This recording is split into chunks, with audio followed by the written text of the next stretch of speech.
¿Qué tal, Sergio y amigos de Un Bacari Suelto en Israel? Queremos felicitarte por tu gran trayectoria en YouTube. Ya son 10 años de este gran proyecto.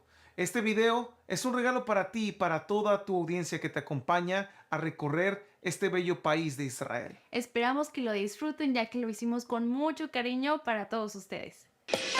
Seguramente conoces la historia del buen samaritano, un hombre que descendía de Jerusalén a Jericó, pero a mitad de camino, este hombre fue sorprendido por ladrones que lo dejaron medio muerto.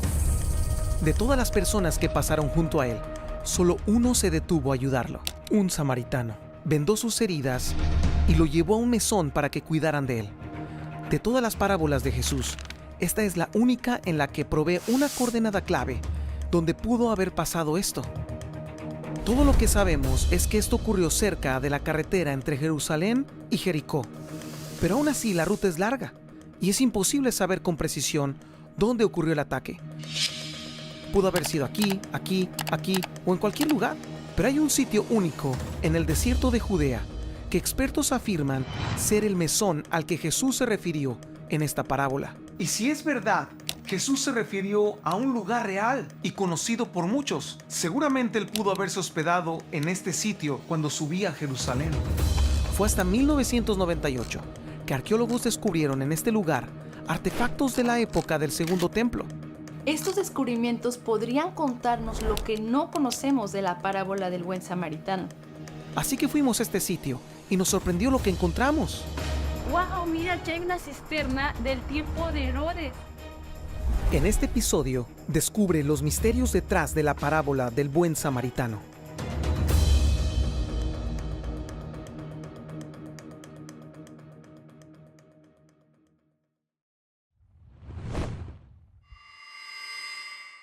Desde niño crecí escuchando esta historia y siempre pensé que la moraleja de esta historia simplemente era ayudar a mi prójimo. Creí que la conocía muy bien, pero después de esta investigación me di cuenta que hay mucho más. Hay muchos aspectos que ver detrás de esta historia. Hay arqueología involucrada aquí, incluso hay un palacio de Herodes involucrado en esta historia. Hay cultura, hay conceptos religiosos judíos, cristianos y samaritanos, e irónicamente, los tres grupos aún viven hombro con hombro en la tierra de Israel. Pero primero, creo que debemos comenzar con el contexto del escenario donde se desarrolla esta historia. Desde tiempos antiguos, esta área era llamada Adumim. En la Biblia, este lugar marcaba la línea que dividía a la tribu de Judá y a la tribu de Benjamín. Adumim viene de la palabra hebrea Adom, que significa rojo. Algunos señalan que esto puede referirse al color del terreno debido a la piedra roja que se encuentra en esta zona. Arel y yo tratamos de buscar fotos antiguas en alta definición de esta ruta. Esto está increíble. Y nos fue un poco difícil, pero para nuestra sorpresa, encontramos una fotografía del año 1866 que nos da un panorama real del cómo se veía esta ruta.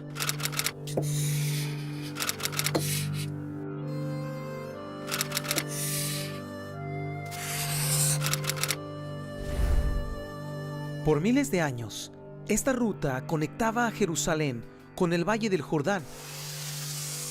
En la Biblia se conocía como el Camino del Arabá.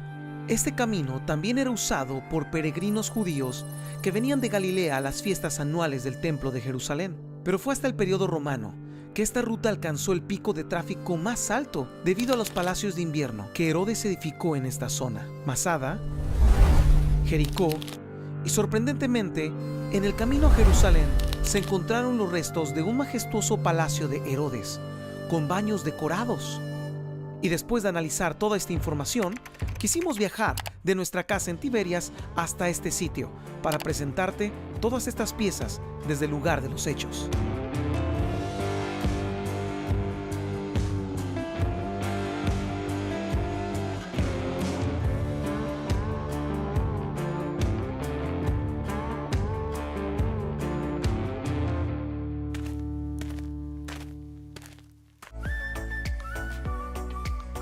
Lo mejor. Hemos aprendido mucho en este tiempo y hemos compartido muy gratos momentos y sobre todo una experiencia, una vivencia nos llevamos impresionante. Es la segunda vez que nosotros venimos y realmente ha sido una diferencia de 180 grados, tanto en lugares que nunca hemos visitado, tanto en hospedaje, hoteles de excelencia y sobre todo la atención especial. Contacta a Israel Royal Tours para tu siguiente viaje a Israel. Este lugar fue creado por lo que se encontró aquí, un mesón que data del periodo del Segundo Templo. Justamente lo encontraron en el camino de Jerusalén hacia Jericó. Y esto nos da evidencia a la parábola de Jesús.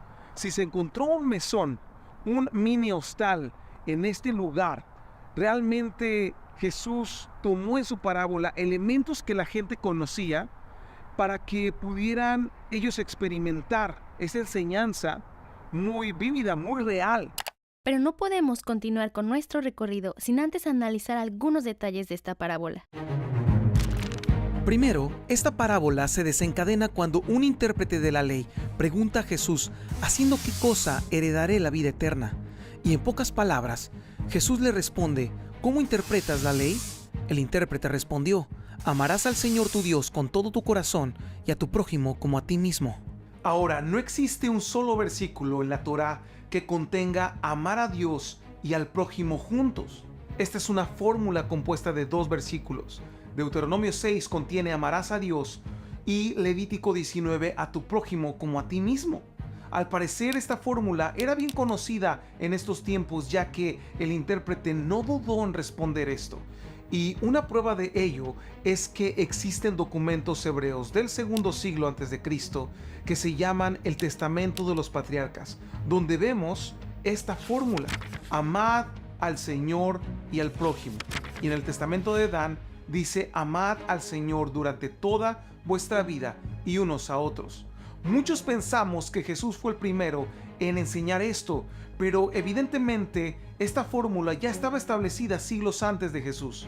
Lo que Jesús confirma en otros pasajes en los evangelios es que los mandamientos de la Torá te llevan a cumplir lo más importante, que es amar a Dios y a tu prójimo. Pero el intérprete no se queda conforme y hace una segunda pregunta. ¿Quién es mi prójimo? Quizás la respuesta pareciera obvia para nosotros. Mi prójimo puede ser mi hermano, la persona con la que convivo, la persona que cree igual que yo. Pero la respuesta de Yeshua revolucionaría el estándar de aquella época. Y en su parábola incluye un elemento que el intérprete no esperaba, del cual hablaremos más adelante. La parábola del buen samaritano se centra en este escenario. Justamente estamos en la carretera de Jericó a Jerusalén. Jerusalén se encuentra justo en esas montañas. La parábola describe a un hombre que venía de camino de Jerusalén hacia Jericó y fue atacado por ladrones. Esos ladrones, a su vez, lo despojaron de lo que él tenía, y no solamente eso, sino que lo dejaron medio muerto. Esa es la frase que usan los evangelios para describir cómo atacaron a este hombre. No solamente esta zona se llamó Adumim debido al color rojo de la tierra, sino también la etimología de la palabra puede referirse a la palabra hebrea Adam, que significa sangre. La reputación del camino a Jericó era fatal, porque esta ruta era conocida por ser un lugar plagado de ladrones, donde se derramaba mucha sangre, incluso desde los tiempos de Josué. De ahí la referencia de Adumim como el lugar de sangre. Por esta razón, muchos no llegaban a salvo a su destino. Este hombre esperaba ayuda, así que pasó un sacerdote y ese sacerdote se mostró indiferente. También pasó un levita y a su vez también hubo indiferencia de parte de él. No recibió ayuda de estos dos personajes. Yo siempre me pregunté, ¿por qué no lo ayudaron? Estas dos figuras son ejemplo de vida. Debemos recordar que ambos regresaban de Jerusalén y muy seguramente venían de oficiar su servicio en el templo. Si es así, algunos sacerdotes tenían solo una oportunidad en su vida de servir, y servir en el templo era considerado como el contacto máximo de pureza. Así que si ellos tocaban un cuerpo muerto, estarían contaminados. Pero incluso encontramos que en la ley oral, cuando la vida de una persona corre riesgo, debe atenderse por encima de la impureza. Debe salvarse. El Talmud registra que si un hombre ve a su hermano ahogándose o es atacado por bestias o ladrones, está obligado a salvarle, debido al versículo: no harás nada contra la vida de tu prójimo. Lo mismo si un cuerpo se encuentra muerto, debe ser enterrado. Y en la parábola, ambos, el sacerdote y el levita, ignoraron por completo al hombre, aunque hubiera estado herido o muerto. En la parábola aparecen dos clases de culpas y de culpables: los ladrones que hirieron al hombre y los indiferentes que omitieron su ayuda. El profesor Elie Wiesel, sobreviviente del Holocausto y receptor del premio Nobel, dijo: permanecer en silencio e indiferente es el más grande pecado de todos. De todas las personas en Judea, ¿por qué Jesús utilizó un sacerdote y un levita en su parábola? En la historia de Israel antiguo, el pueblo se dividía en tres categorías: sacerdotes, levitas e israelitas, que eran el pueblo laico. En la Biblia podemos verlo en diferentes pasajes. Un ejemplo de ello está en Nehemías 8:13. La trilogía de la sociedad israelita también se puede ver marcada en algunos documentos de los rollos de Qumrán.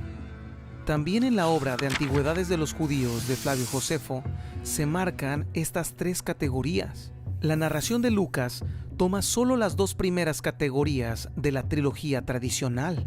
Así que al hacer subir al escenario primero a un sacerdote y luego a un levita, entonces uno espera que el tercer personaje en acción sería un israelita. Pero cuando en la parábola se introduce un personaje incómodo, de este modo se produciría un efecto sorpresa.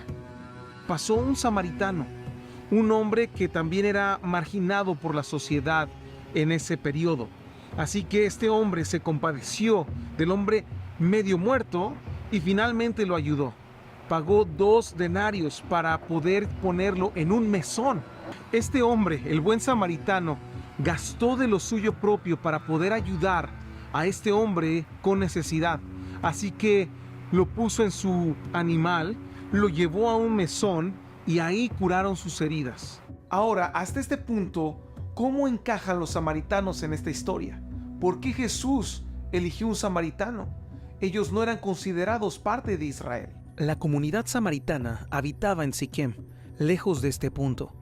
Realmente los samaritanos eran israelitas, tenían sus raíces en la fe hebrea, pero en el 722 antes de nuestra era, Asiria destruyó a Samaria y exilió a gran población del reino del norte.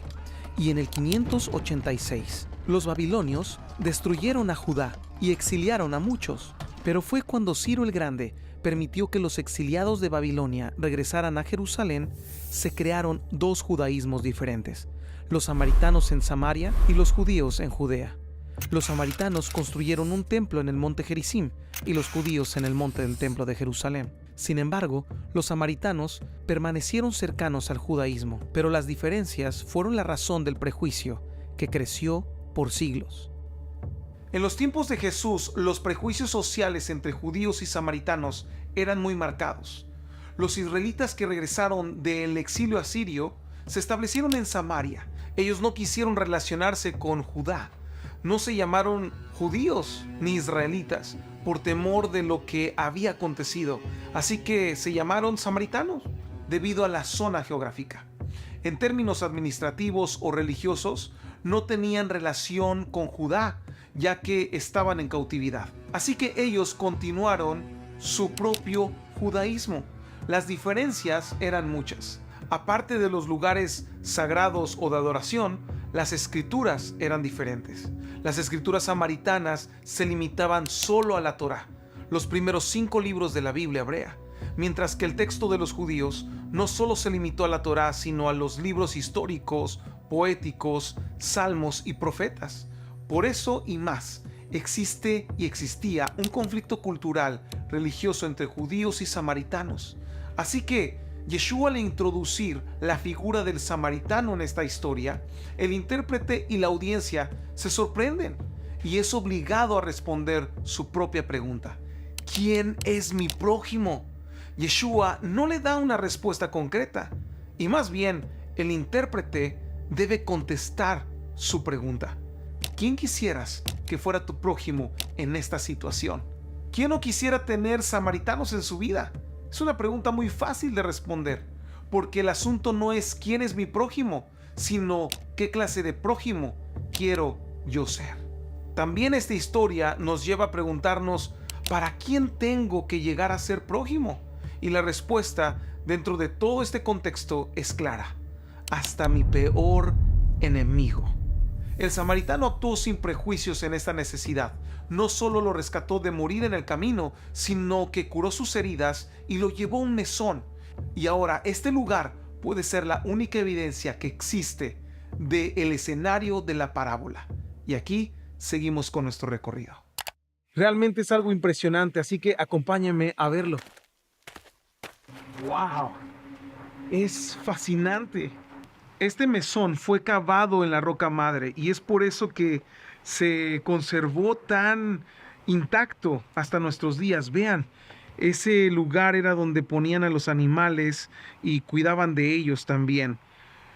No puedo imaginar que posiblemente al mesón que Jesús se pudo haber referido en su parábola, posiblemente fue este mesón. Y wow, miren qué tan conservado, solo parece que ha perdido esta parte, pero podemos imaginarnos cómo vivía la gente en aquella época y especialmente en este terreno que es desértico. Estos lugares se utilizaban como hostales. Recuerden que en aquella época no había vehículos, no había aviones que pudieran hacer tu viaje mucho más largo, así que la gente tenía que parar a descansar en un sitio. Y no solo una persona que viajaba, usualmente viajaban en caravana y viajaban con sus animales que les iban a proveer alimento en el camino. Y ellos tenían forzosamente que parar a descansar en algún sitio, ya que también en la noche podía ser muy peligroso estar expuestos a algún animal o también cosas con el clima. En la parte norte del mesón, Herodes construyó un palacio como lugar de descanso. La ubicación del palacio permitía una vista de las caravanas procedientes de cualquiera de las dos ciudades. En las orillas de la carretera se encontraron numerosas cuevas habitadas que fueron cavadas en la roca y hasta ahora se conservan parcialmente. Estas viviendas albergaban a quienes custodiaban la carretera y proporcionaban servicios y asistencia a los viajeros, y posiblemente albergaba al personal del palacio. Las cuevas son muy comunes en Israel y funcionaban como hogares en regiones cálidas. Era muy cómodo vivir en las cuevas durante el invierno y el verano, porque toda la temperatura era constante dentro de ellas.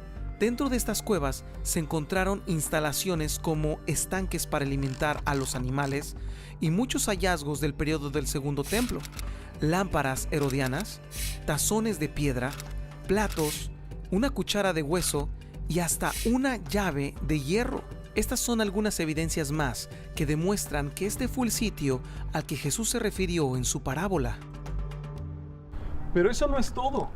Hay otra cueva más adelante y nos dicen que ese lugar también pudo haber sido un lugar de habitación o un lugar como un mesón. Y literalmente vamos a recrear ante nuestros ojos cómo pudo haber sido ese mesón donde este hombre medio muerto fue puesto por el buen samaritano. Acompáñenme.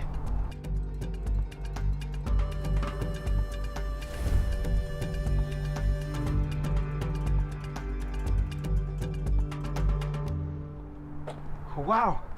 Allá se puede ver una fortaleza, un lugar donde vigilaban la carretera. Es impresionante, ¿lo puedes ver? ¿Lo ves, amor? Wow, sí, justo ahí en la cueva. ¡Wow! Aquí está la cueva. El día de hoy es aquí donde pasan una película y la han puesto ahí para que podamos tener esta vivencia y esta experiencia completa. Vamos.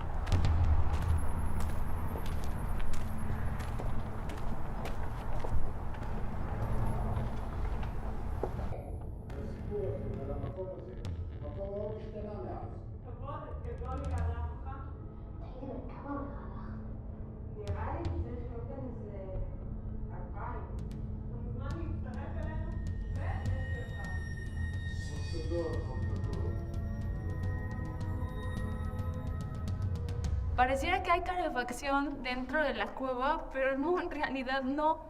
La cueva por sí misma conserva el calor del sol, del día. Es increíble. Realmente la gente podía habitar en estos lugares.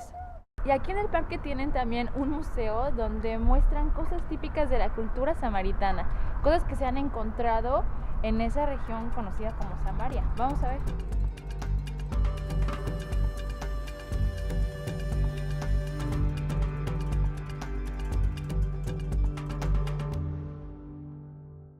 El museo se divide en 3 secciones, para los samaritanos, judíos y cristianos, ya que esta parábola conecta con estos 3 grupos. Principalmente el museo muestra mosaicos que vienen de Judea, Samaria y Gaza, rescatados de sinagogas y de iglesias antiguas. Aquí se expone el famoso facsimil de la sinagoga de Gaza del siglo VI, con la imagen del rey David y su nombre en hebreo antiguo. También el mosaico de la sinagoga de Jericó del siglo VI, con 3 símbolos, un lulab, una menora y un shofar. Y también contiene una famosa inscripción, Shalom al Israel, paz sea a Israel. En la sala samaritana se pueden apreciar algunos artefactos como la piedra con inscripción que se encontró en el monte Gerizim y una exposición de la cultura samaritana. Realmente este museo, aunque es pequeño, alberga mucha riqueza. Actualmente se encuentran aproximadamente 700 samaritanos en todo el mundo. La mayoría se encuentra en 2 zonas en Israel, en una ciudad llamada Forlón y en Samaria, literalmente el día de hoy, Nablus. Es algo impresionante ver cómo quedan remanentes de esta sociedad samaritana en todo Israel. Sus sinagogas, su fe, su creencia. Después de la descripción de la parábola en Lucas, no hubo otro texto que nos diera luz a la ubicación del mesón al que Jesús se refirió. Fue hasta el siglo V cuando Jerónimo, quien tradujo la Biblia al latín, viajó a los lugares santos con Paula, una representante de la familia romana, quien se mudó a Tierra Santa para edificar un monasterio. Después de la muerte de Paula, Jerónimo escribió una carta a su hija, donde Jerónimo localizó el mesón del buen samaritano. Jerónimo habló de una iglesia y, para sorpresa de los arqueólogos, encontraron la iglesia bizantina que conservó esta tradición por siglos. Pero no nos podemos ir de aquí sin ver la última joya que alberga este lugar.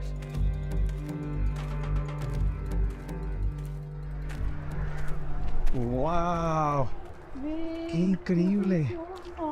Y bueno, los bizantinos construyeron una iglesia en honor a la parábola del buen samaritano. Ellos afirman que es el sitio donde ocurrió este acontecimiento.